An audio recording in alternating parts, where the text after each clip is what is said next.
live? I say we are live. And good afternoon, everybody. This is Patrick from the Poison Pen Bookstore here with Barbara Peters, proving that we can be in the same place at the same time. um, but we're delighted to have J.A. Jance back with us to discuss her brand new book, Den of Iniquity, which goes on sale tomorrow. And we already got our signed copies here, done in Judy's customary red ink. So I'll go ahead and put a link in. I can actually do that from another computer. A buy link if you'd like to purchase one of the signed copies we have left. And as usual, go ahead and type in any questions you might have for Judy, and I'll be happy to come back and ask them towards the end of the hour. So anyway, Barbara, over to you in person. Oh, thank you very much, Patrick. No, it's all right. I've got a copy right here. Pardon me while I scoot in. Judy, what a pleasure to see you. Nice to see you, Barbara. Thank you. I wish you were here, but on the other hand, it's cooler in Seattle. We've already established that, right? I won't tell you that I wore a sweater while I was out getting my steps today. You don't want to hear that. No, I really don't. I went to the post office. It was 108. I mean, walked to the mailbox. I can't even take the dogs out. You know, the pavement is so hot that I'm afraid of walking them their little paws. I guess I could get them shoes. Yes, definitely get them little booties. Right. But anyway, we are here to talk about, as Patrick said, Den of Iniquity, which is J.P. Beaumont. Sorry, the sun is color there. And JP, for those of you who haven't been following, is no longer at the Seattle PD, but rather he is working in a private investigator mode, but he is married to Mel, who is the chief of police in Bellingham. If I got that right? You've got that right. Excellent. And for the first time that I've ever been in Bellingham, there was a Left Coast Crime Conference last March, which was it? April, I think. Anyway, in Bellingham, which turned out to be absolutely wonderful. I had never been there before. And I mean, it's like Metro Seattle in a way, but it's really independent, isn't it? It's entirely independent, and it's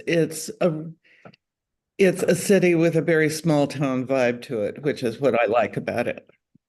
Right. No, I did too. And beautiful. There's, water. I mean, we drove over to Seattle a couple of times. I was interested to see how Seattle would look when they tore down that, the elevated highway and opened the waterfront back up. So we went over there and had dinner on the water, and it really does look different. Yes, it is. With the viaduct gone, it really is different. Yeah, but Bellingham is great. So I'm hoping that maybe it will host future conferences. That would be terrific. So I'm going to read a little bit from my rave review here for Den of Iniquity just to get it started. And I will say, Judy's work gets better and better, like fine wine. And here she addresses how children suffer or thrive under parenting, casual, bad, or in the case of grandparents J.P. Beaumont and his Bellingham, Washington Police Chief wife Mel, nurturing, with guardrails and accountability, an element too often lacking in families and society. Do you think I said that well? I think you said that very well. Thank you so much. Like Bill said, your mother would love the things I write about you. Yeah. But no, I really did think, Judy, that was it's a difficult problem at the moment. We're seeing so many instances of not either non-parenting, bad parenting, indifferent parenting, whatever. And all of a sudden, if you've noticed with a couple of these last terrible shootings, there's now some move to hold the parents accountable. Yes, the parents of those awful crimes must be held accountable. That child should have been removed from that home years before he was given an AK-47 for Christmas. I know. It's just hard to imagine anybody would think that was a suitable present. But if you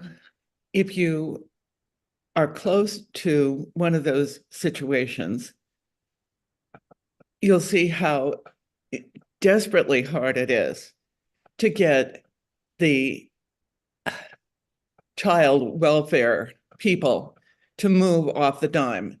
They would rather walk away and leave the kid with the parents so they don't have to do the paperwork. And when I wrote about that in a book called Sons of the Fathers, we were very close to watching that happen with one child. And then after that child was safely, finally adopted 7 years later, the same parents turned out and had another baby that they also abandoned at a hospital. Well, apparently birth control is not, in the forefront of many people's minds. I think the whole question of, responsibility and rights is so mixed up at the moment that it's difficult to navigate. But what we have here in your book are great grandparents. So what happens? What happens to get this book started? Well, Bo was out walking his dog. He used to get most of his exercise by jumping to conclusions. And now that he has his second Irish Wolfhound, Sarah, he is actually going out walking. And on Valentine's Day of 2020, he comes back from walking Sarah, and there's a strange car in his yard. And as he walks up, the driver's door opens, and this long-legged, lanky kid steps out, and it turns out to be Bo's 18-year-old grandson, Kyle, who, as a senior in high school, has run away from home because his parents are getting a divorce. His father has moved his pregnant girlfriend into the house, and Kyle has come running to Grandpa and Grandma to see if he can finish out his senior year of high school with them in Bellingham. Oh, shock to the system. Well, that's a big thing for a kid to decide to move, his senior year and not graduate with his classmates. Actually, second semester of his senior year. Even And worse.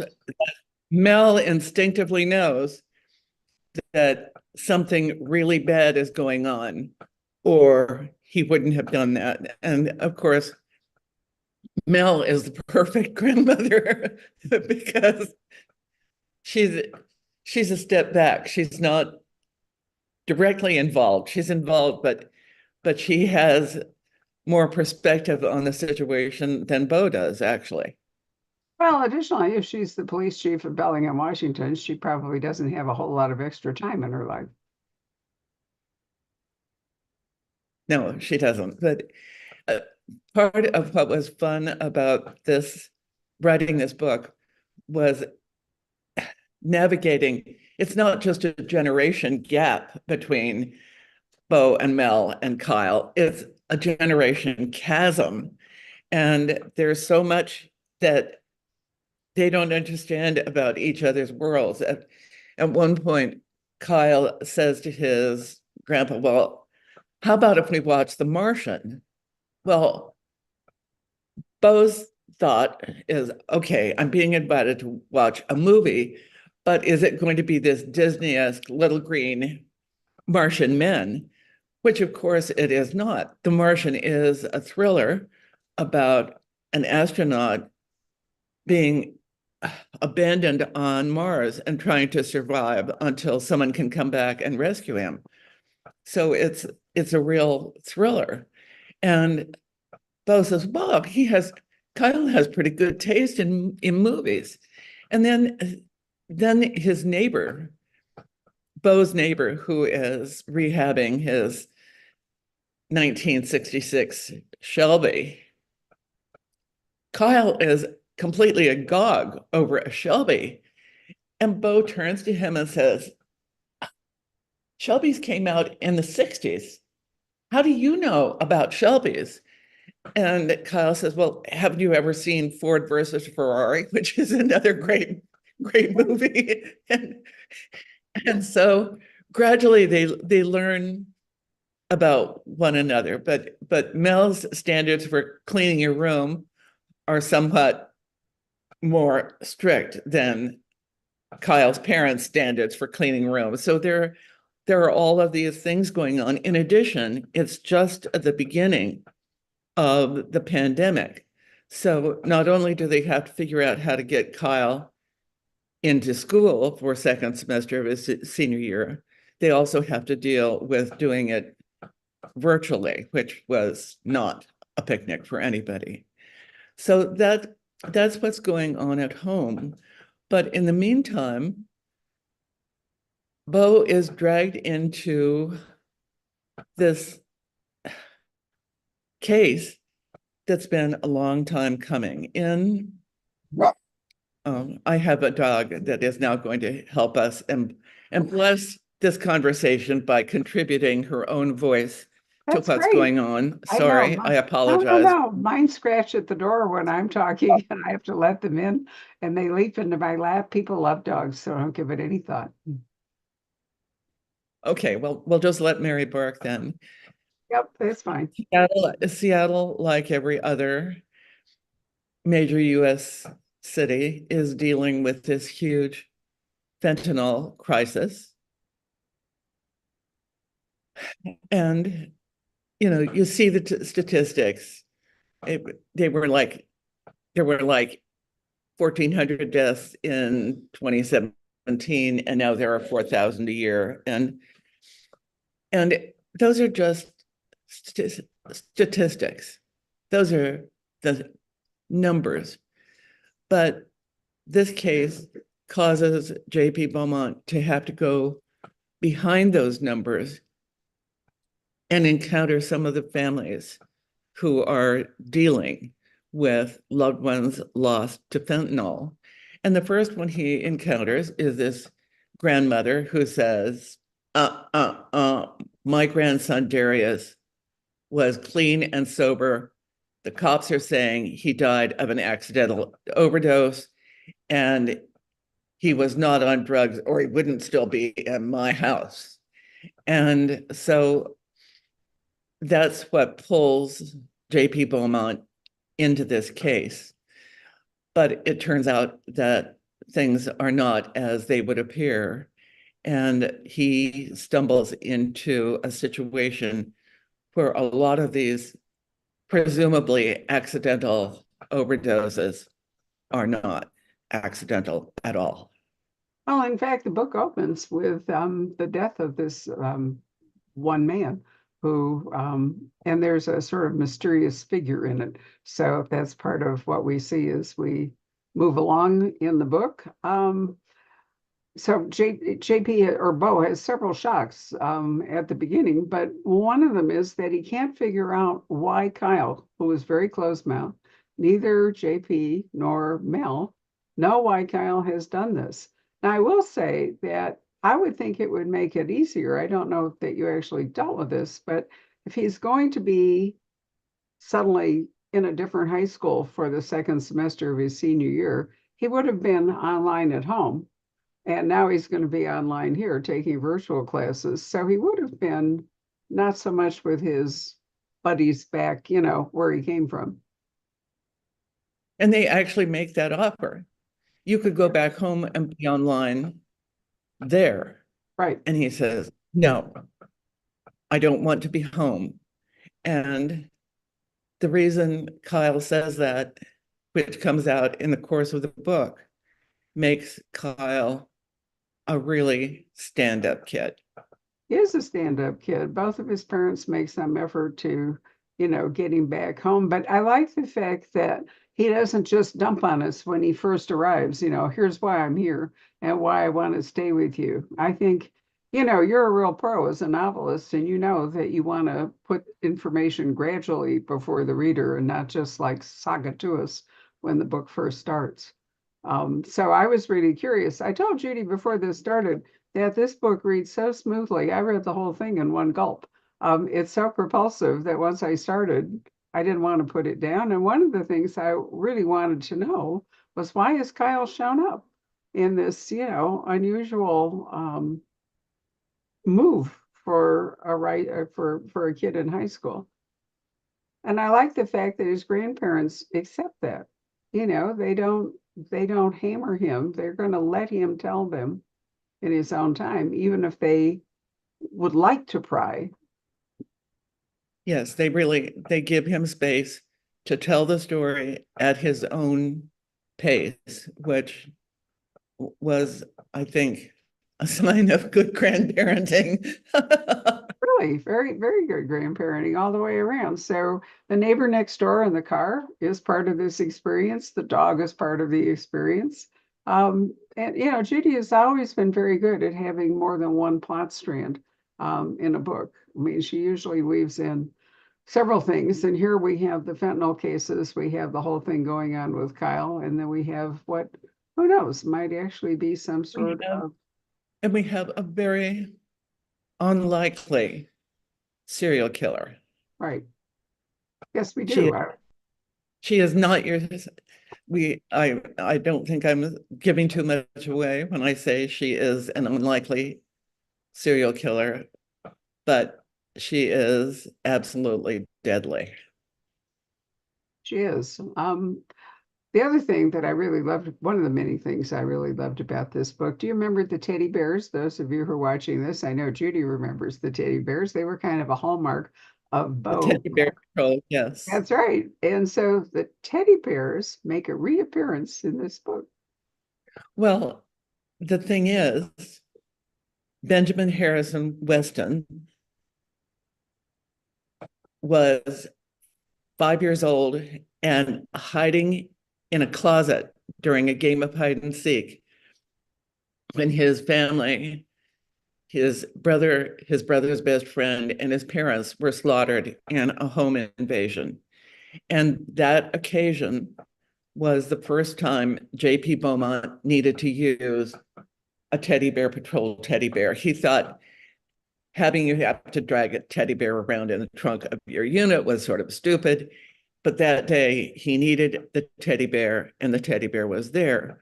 Well, Benjamin Harrison Weston has grown up, and he's now a detective for Seattle PD.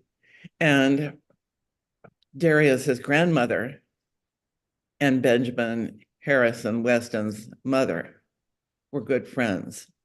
And that's how the teddy bear patrol teddy bear is what ultimately pulls Bo into Darius's case to begin with. And that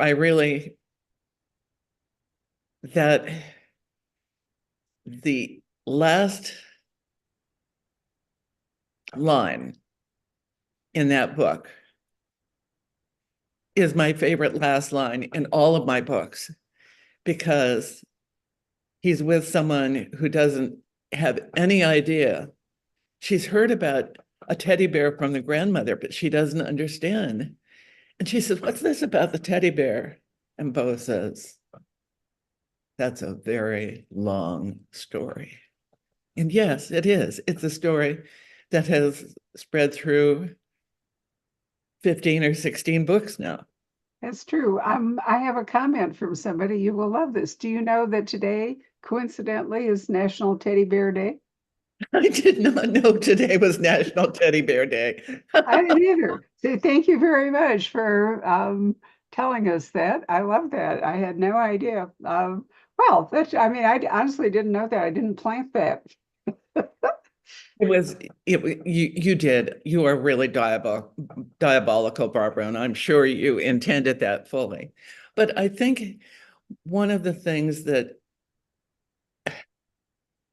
I've been writing about J.P. Beaumont for 41 years now. And those characters and the side characters that were only incidental at some point along the way have become more important over the years. And it's really like, when I'm writing a book about them, it's like revisiting old friends. I'm just finishing writing the next Joanna Brady book right now. And again, it's the same kind of experience. These people have been, I've watched their kids grow up. I've watched their lives change, and it makes it so rewarding for me to be able to continue telling their stories. Well, in ways, these are sagas. I mean, over the course of many books with casts, people aging, change coming into their lives, people dying. I mean, if you're going to do that, at some point you lose people as well as gain new people. I mean, Kyle looks like a very promising new character now that he's living with his grandparents. So I won't be surprised if he doesn't have some future role here in the series, other than just being a kid living with JP and Mel. And in the Joanna Brady book I'm writing right now, it starts with Joanna going to Peoria to speak at the graduation ceremony when her daughter Jenny graduates from the police academy. And so it's really fun to have those continuing strings of story in the books. I would totally suck at writing a standalone story. Well, I mean, like me, I also think, leading a long life has allowed you to write these very long lasting series that, your readers are happy have not been cut off. I am happy that they have not been cut off. I was not kidding when I said that Judy, in my opinion, gets, if not better, certainly keeps up the standard that she has written by all these years. I mean, it's like stepping into a room with old friends to read one of your books. Oh, thank you. Thank you very much. That's how it feels when I'm writing them too.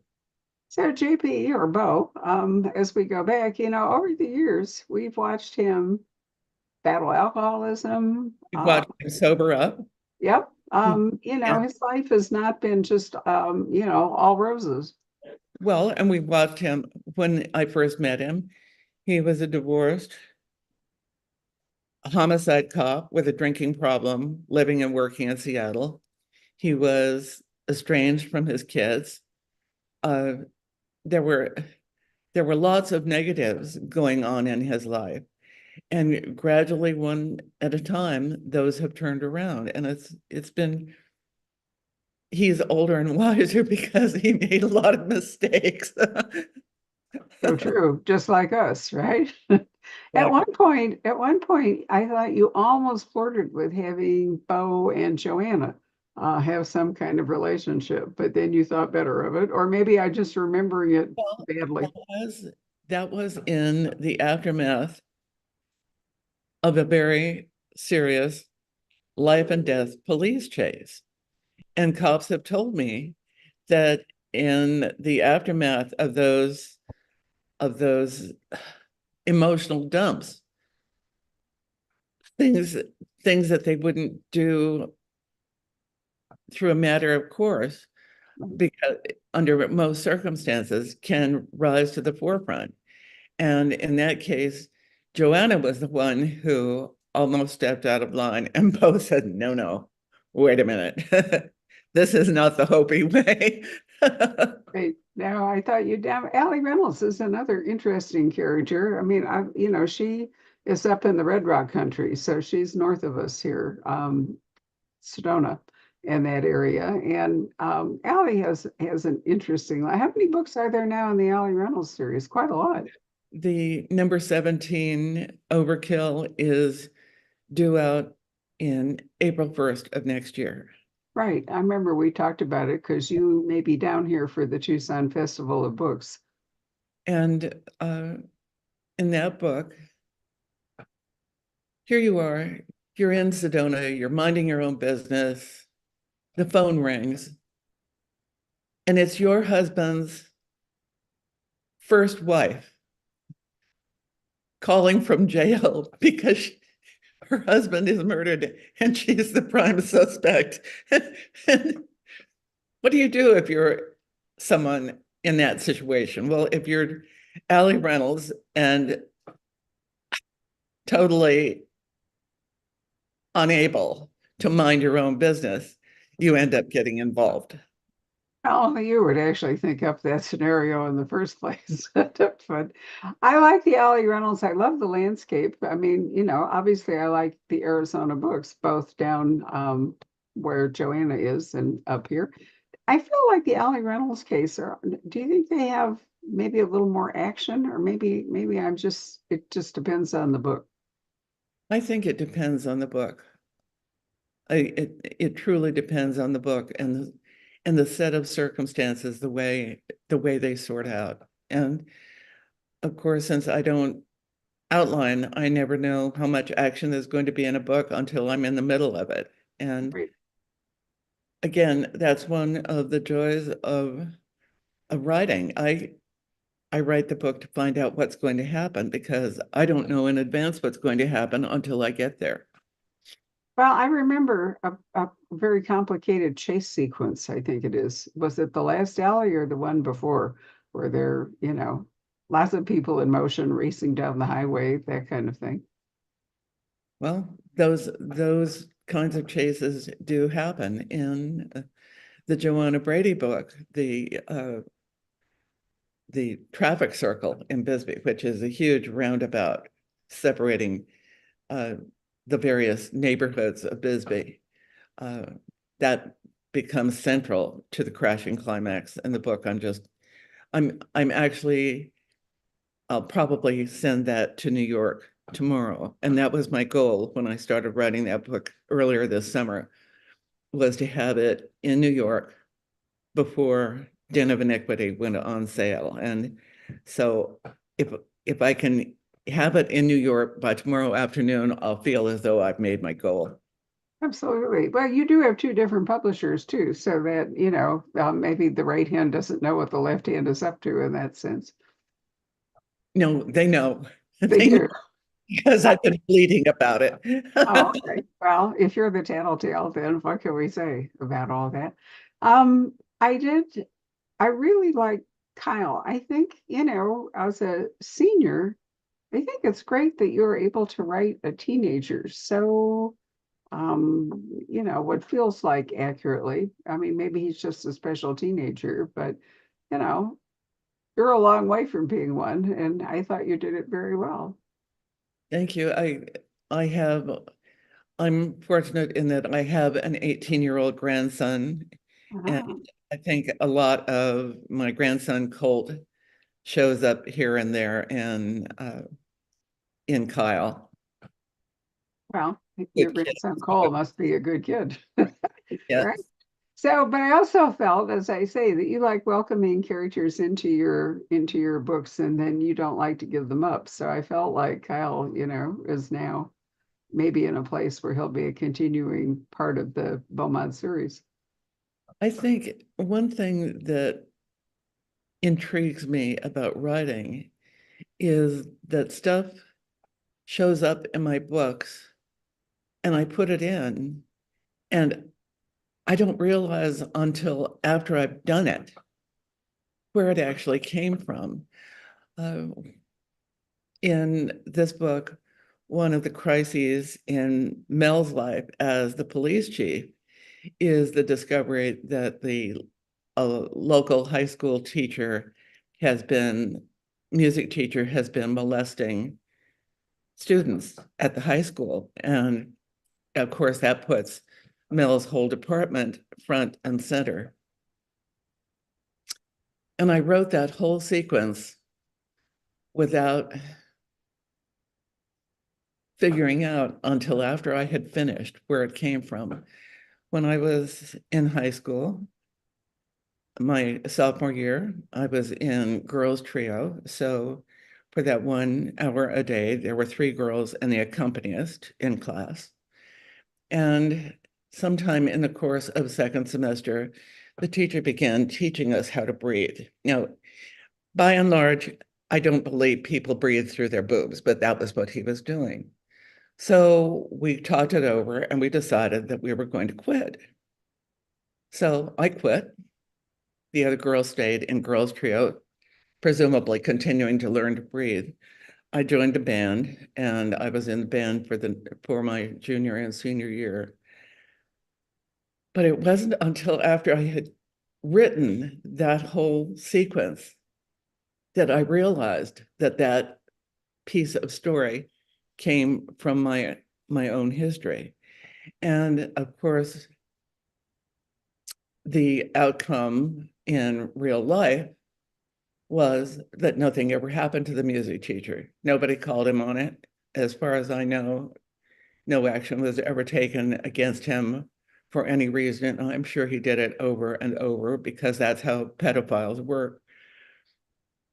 But the wonderful thing about being a mystery writer is you can fix stuff later. And in this case, I fixed him. Yep, you did. I was thinking about what you were just saying. I'm not sure that we as girls all that time ago were quite as aware of this kind of thing, because I too was in a singing group where there was a fair amount of that kind of thing going on, but it all seemed kind of normal at the time.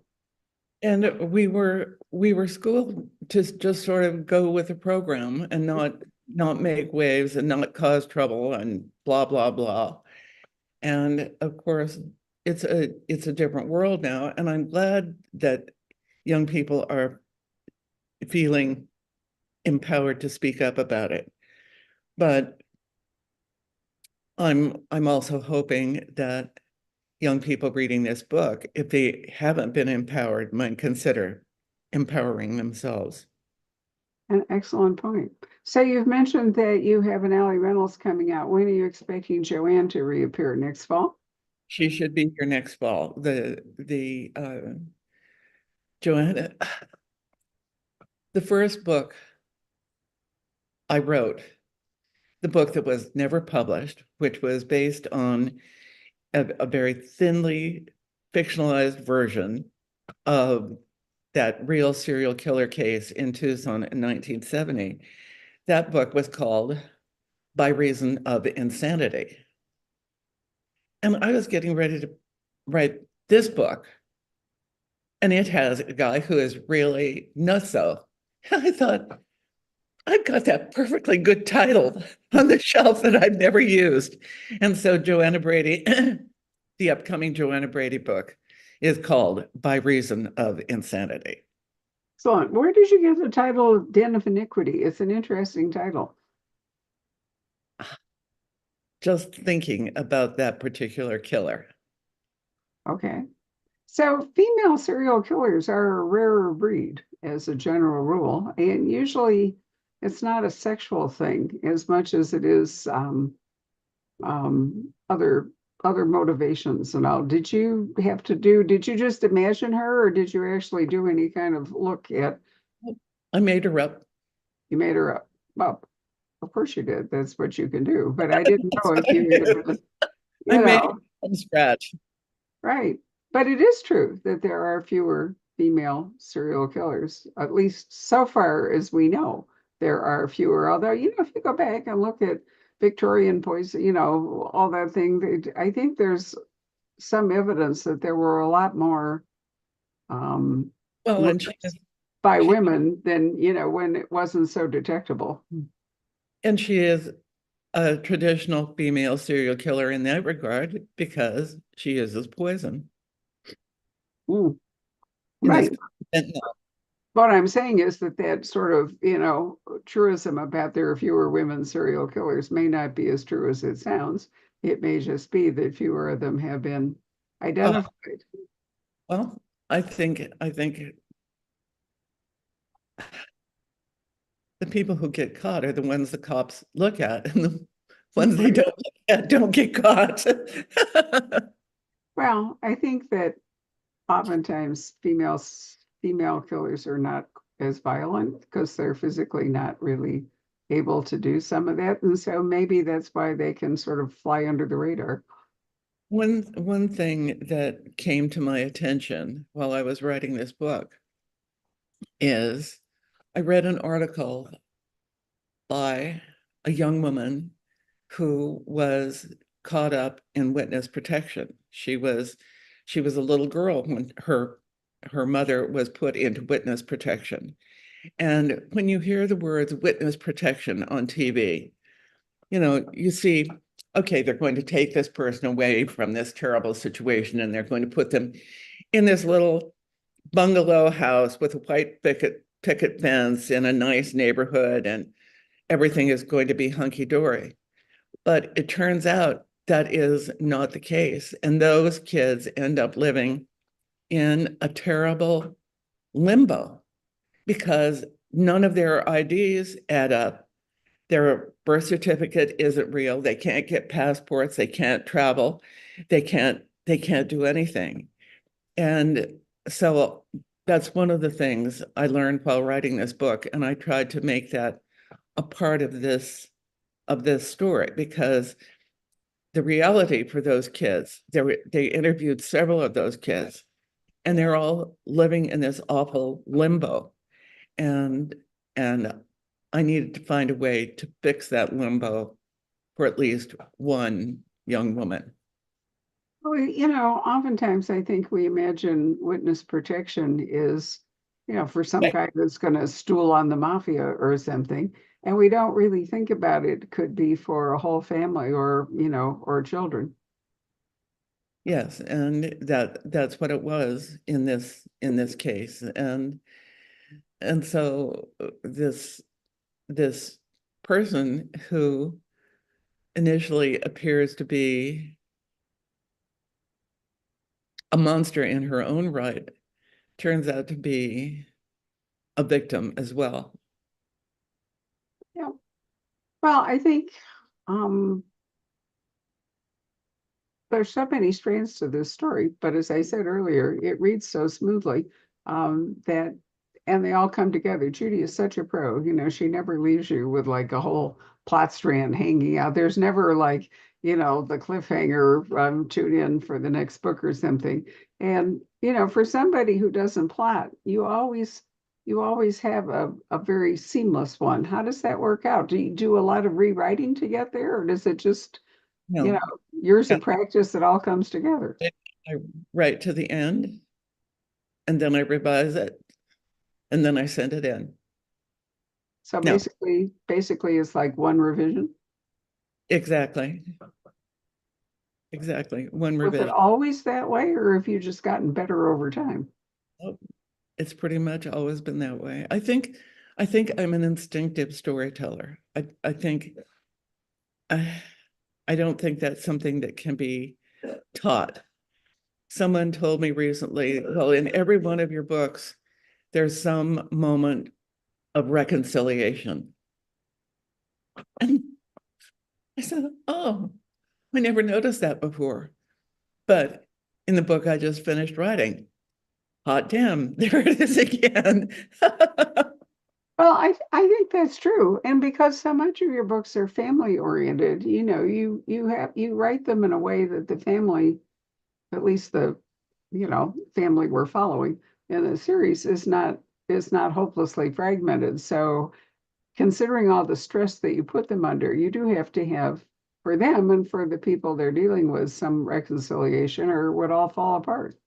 But I do have to tell you that little pieces of me end up in this book. And during the pandemic, when I was struggling with learning to cook, I did make that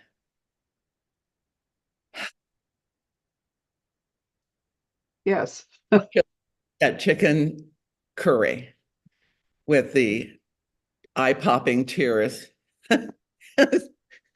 And when Mel makes that curry and Bo and Kyle manage to choke it down without saying something really awful, that one really made me laugh. I did notice that there was an enormous amount of carry out or take out food present in the household in this book. Well, they're bad cooks. They've never been, neither one of them have ever been adequate cooks. And adding this starving teenager to the mix is there's a big learning curve there for everybody. Absolutely true. I mean, if you have two sort of senior citizens who are used to a modest refrigerator and whatever, and suddenly, you have a kid with an endless appetite and enormous, calorie burning metabolism, there you are. And Mel's pancakes aren't exactly up to snuff either. So, No, no, they're really not. I was wondering if Kyle, in self-defense, as you move him forward, will learn to cook. well, she might. Who knows? I mean, I think that would be a really kind of clever thing. There are lots of guys that become very good cooks, and it occurred to me that that might be his family, household contribution was that he could actually cook. Well, that could happen.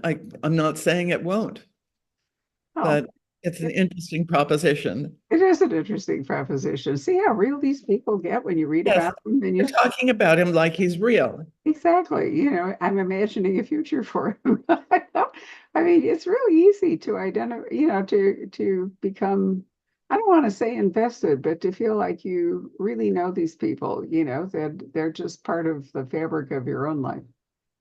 Yes, that's how they are for me. And from what I understand of my readers, that's how they are for them too. I think so, right? Oftentimes, people say, can I just read this book or do I have to go back to the beginning?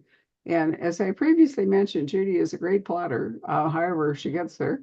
And it's true that you can read this book without ever having read A.J.P. Beaumont before. But if you read it, you might want to go all the way back. I want to go back to the beginning. They're going, how did these people all get here? That's right. When I had my first hardback, my first Beaumont hardback, I then had my first hardback editor. And she said, well, you have to explain all of this. And I said, no, I don't. I want them to go back and read those books. She was not my editor for very long. Right. So I need to call Patrick. Is that you coming? Excellent, because I can't read the Facebook and the YouTube comments, so I'm going to have to move this over. We are, but I did want to say one thing, since the question came up, and Facebook can completely confuse you. Arizona stays on Mountain Time all year long, but it's equivalent to Pacific Daylight Time during daylight time. That's correct. And then it goes back to Mountain Standard Time. So there was some confusion about start time for one of the people who wanted to watch this, but 6 o'clock here is 6 o'clock in California right now. And in Washington until daylight savings time clicks off, and then we're back to. And then you stay on Pacific time, but we go back an hour to Mountain Time. So, but it isn't that we move. See, we stay the same and everybody else moves, which is why if I had my way, we would all get rid of daylight savings time. But there it is. But my favorite story about daylight savings time in Arizona is when it was put to a vote in the state Senate in Arizona in the 50s. This one senator stood up and said, this is goddamned Arizona. We don't need any more sunlight. And he was right too, considering our temperatures. Right. So Patrick can check on the any comments or questions from the virtual audience, which I'm not smart enough to do. Let's see here. All right. Okay. Let's see. Cecile wants to know, is there a particular reason that the book has Kyle going from a little kid in earlier books to being 18 years old? Well, yes. Time has passed. Time passes. Right. We have a couple of a good friend of mine and a good friend of the store who's weighing in about her son tragically passed away this just a little while ago from fentanyl and other. So yeah. Is Francine watching? Hmm? Is it Francine? Well, No, it's Ellen Hall. in this book, Bo visits with these various families and finds out how the long-term implications. He goes behind the statistics and gets to know the people. And those deaths are tragic deaths, and they leave all kinds of emotional, familial, economic tragedy in their wake. And that's one of the things I tried to demonstrate in this book, that there are fentanyl overdose, big deal, another one of those. but I tried to make those cases personal to the reader. Right. Here's a question. Do you have or did you ever have Irish wolfhounds? Yes, I have had one Irish wolfhound. His name was Boney. He was half German Shepherd, half Irish wolfhound. He was a pound puppy, but he showed up first in Hour of the Hunter when Davy had an Irish wolfhound who could be responsible for eating the vegetables that Davy didn't want to eat. If Davy held him under the table, his dog Bone, Oho, is Tahana Awadon for bone, and that's where Boney in my life became Oho in Hour of the Hunter. Still, I might add my favorite of your books. Thank you. I love that book. I do too.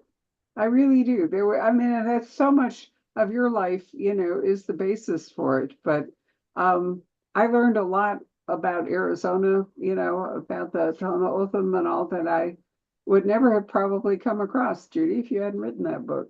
Well, the thing about writing that book is I had written 9 Beaumont books, which are in this first person world. And Hour of the Hunter was my first non-first person book. And it had 7 or 8 different points of view with this elastic band time zone that spread back and forth over 70 years. And writing that book was really like going on vacation. Wow, it's interesting you'd say that because it's such a complicated book. Was Well, that your first hardcover book? yes, It Hour was. of the Hunter was my first hardcover. And then I remember Desert Heat was a paperback, but then starting with book 2 was in hardcover, right? Correct. Tombstone Courage. Edge of Evil, the first Alley book, was also original paperback, and it's been hardback since. And the Beaumont, yeah, the Beaumonts were paperbacks originally.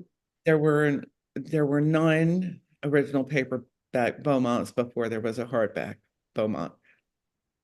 As we go into our 35th anniversary month in October, when did Judy first come to the store? That very first year, right? It was well, it wouldn't have been that. It would have been 1990. I think she came in the winter of 1990, and I've told this before, but when I opened the store, there is a distribution company that amalgamates many publishers' books, and they offer something called a recommended opening inventory. If you were going to open a bookstore, what is it that you would want to put on your shelves? And so, with a mystery specialty, they sent one, but it was slanted that way. And I saw all these books by some guy named J.A. Jance.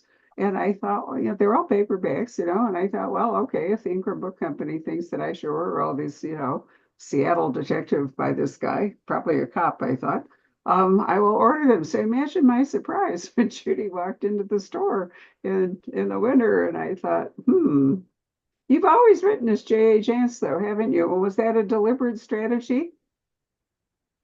When I sent my first manuscript to the first Beaumont book to my editor, it was Unto Proven Guilty by Judith A. Jance. My agent then, and still my agent now, understood about New York publishing, and so she retyped the title page to read Unto Proven Guilty by J.A. Jance. John Douglas, the second editor who read that manuscript, called Alice up and said,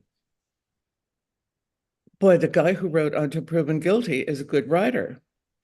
And she said, well, what would you say if I told you the guy who wrote Until Proven Guilty is actually a woman? He said, I'd say she was a hell of a good writer. So then he bought the books. He bought the first 2 Beaumonts, the written one and an unwritten one as the beginning of the series.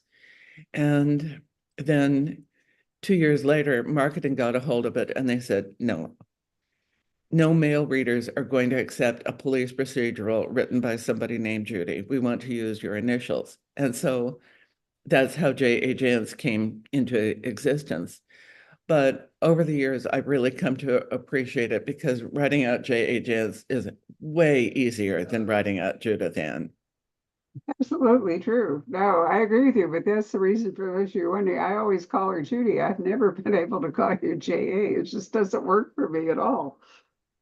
Well, that's the name brand, and people can call me if it starts with a J. I usually answer to it because I grew up in a family where there was a Janice, Jeannie, Janie, Jim, Judy. You know, if a J happens, I'll answer. I love it. Why did you start signing your books with a red pen?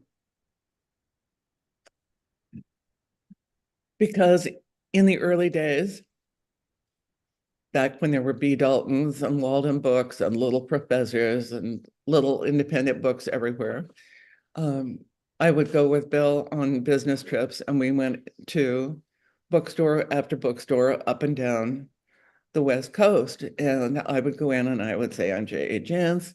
Would you like me to sign some of your stock? And I remember being in a Little Professor in Orange County, and the clerk out front went to the back and said, there's a woman out here who wants to sign her books. I don't know why. But I do those stock signings. And then sometime later, someone with that book would want to have it personalized.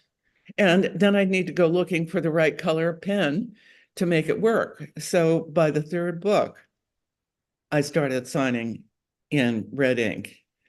And I always use the same pen. And if somebody has one of those stock signed books from years ago, I can still make it look as though it happened yesterday. It's very smart. Of course, you are a very smart marketer. You always have been.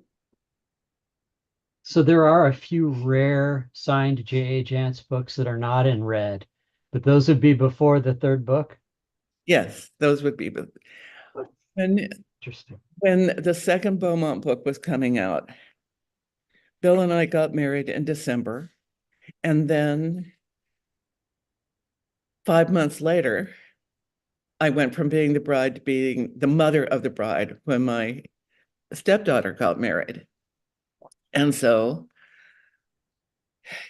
Bill's first mother-in-law came to Cindy's wedding, and I signed a book for her. Her name was Bernice. And I signed a copy of the second book, Injustice for All, for Bernice. Years later, the Seattle Mystery Bookstore called and they said, you're never going to guess what happened. We have a copy of Injustice for All signed in blue ink by you to someone named Bernice. and so I bought it and I sent it back to her and I said, you must have misplaced this. You. I love that. That's really fun. There's a very nice comment from somebody who, like you, she said, I never learned to cook. I always did carry out. And when COVID came along, I finally did figure it out. So your story is not unique. No, it's not unique. I'm a far better cook than I was before the pandemic started, believe me. What do you like to cook? What are some of your specialties?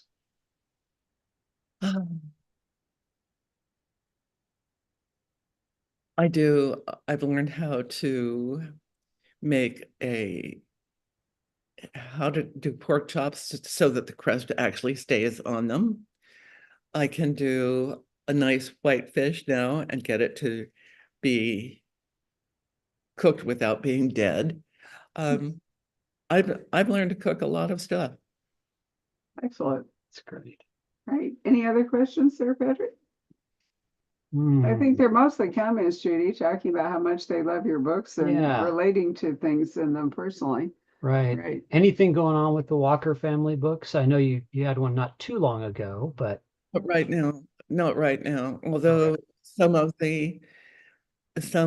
the cases that are in this Joanna Brady book are missing and murdered Indigenous people as well. And it's interesting to see how a long-term, in the Joanna Brady book, we're dealing with a serial killer who started out in 1956 when he was 11 years old. And so we have a whole history of his crimes, which follow a path of when there was no APIS, no DNA, no genealogy, no DNA, forensic genealogy.